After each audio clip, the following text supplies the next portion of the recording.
गरीब घर की बेटी, बेटियां किसी से कम नहीं।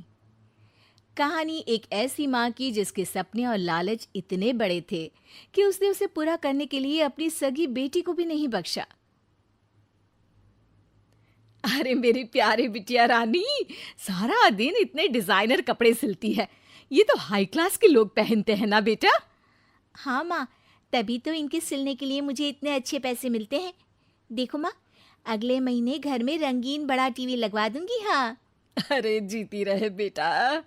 वैसे कोई ऐसा काम कर जिससे एक बार में ही ढेरों पैसे आ जाए।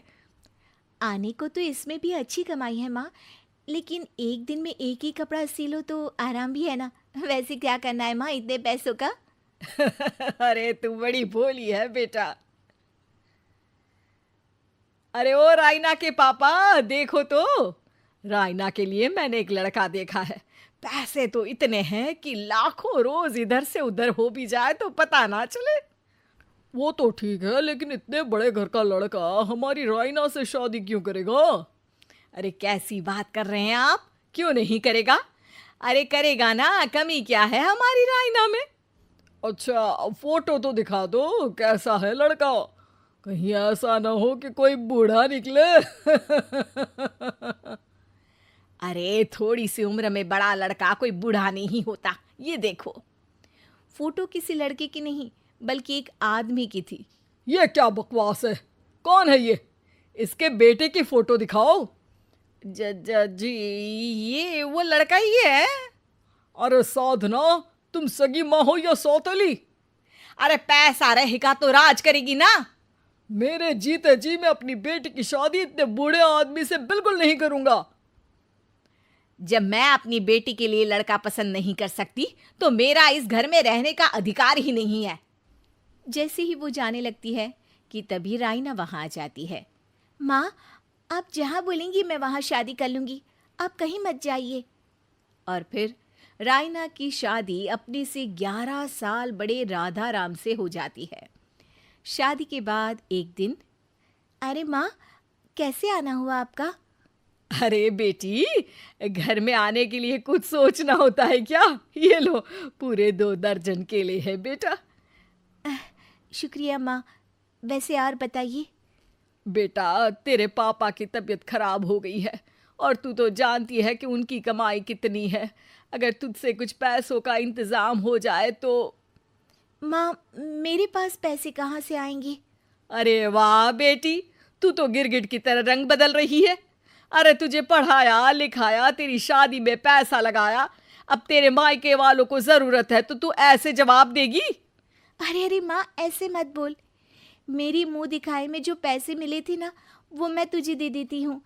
लेकिन अगली बार से आपको जब पैसों की ज़रूरत हो तो आप कुछ दिनों पहले ही बता देना। अरे ठीक है ठीक है, तो अभी से सुन ले, अगले महीने भी पैसों का इंतजाम करके रखना, मैं आकर ले जाऊंगी। तभी वहां राइना की सास आ जाती है। अरे अरे समधन जी, कैसे आना हुआ?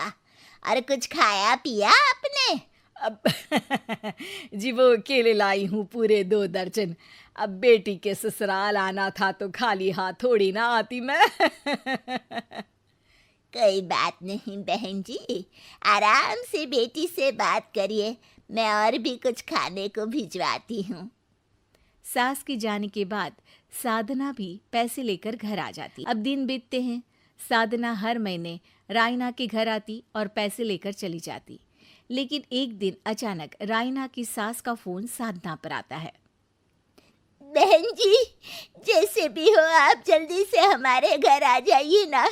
हमारी बहू रायना को क्या हो गया है? न बोल रही है न हिल रही है। हैं? अरे मार तो नहीं डाला मेरी मासूम बेटी को? साफ साफ बोल देती हूँ, मेरी बेटी को कुछ भी हुआ होगा ना तो मैं तुम लोगों को कंगाल कर दूंगी, क्लेम कर दूंगी करोड़ों का। अरे क्या हुआ भाग्यवान, कहाँ से करोड़ों आ रहे हैं? अरे मार डाला हमारी बिटिया को उन लोगों ने। हैं? क्या बोल रही हो तुम?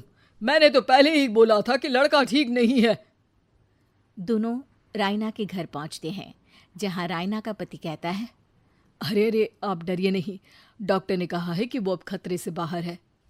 अरे पर वो खतरे में गई क्यों? अरे क्यों मेरी लड़की को मारने की कोशिश की गई? अरे वकील करूंगी बड़े से बड़ा और सबको सड़क पर ले आऊंगी। अरे सौम्या की माँ में इतनी हिम्मत है कि वो अपनी बेटी को पाल ले। रास्ते में ले आऊंगी तुम लोगों को। हाँ। अरे माता जी, लेकिन डॉक्टर की बात तो सुन लीजिए। नहीं नहीं, मुझे किसी की बात नहीं सुननी मेरी बेटी। अरे सुन तो लो भाग्यवान कि क्या बोलना चाह रहा है तुम्हारा दामाद। जी दामाद जी, बताइए क्या हुआ है हमारी बेटी को?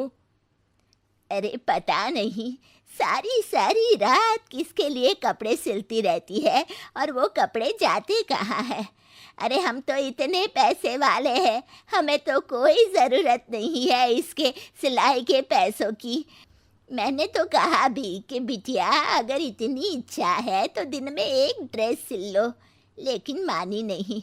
आप ही की बेटी है, पूछिए आप, पूरे होश में है अब। हाँ। ये कहकर सास वहां से चली जाती है। अब कमरे में सिर्फ बेटी, माँ और पिता थे। बेटा, मैं तो जीते जी मर जाता अगर तुझे कुछ हो जाता तो। क्या बात है बेटा, ये लोग अच्छे नहीं, तेरा पति ठीक नहीं है बेटा। अरे नहीं नहीं पापा, ये तो साक्षात भगवान का रूप है।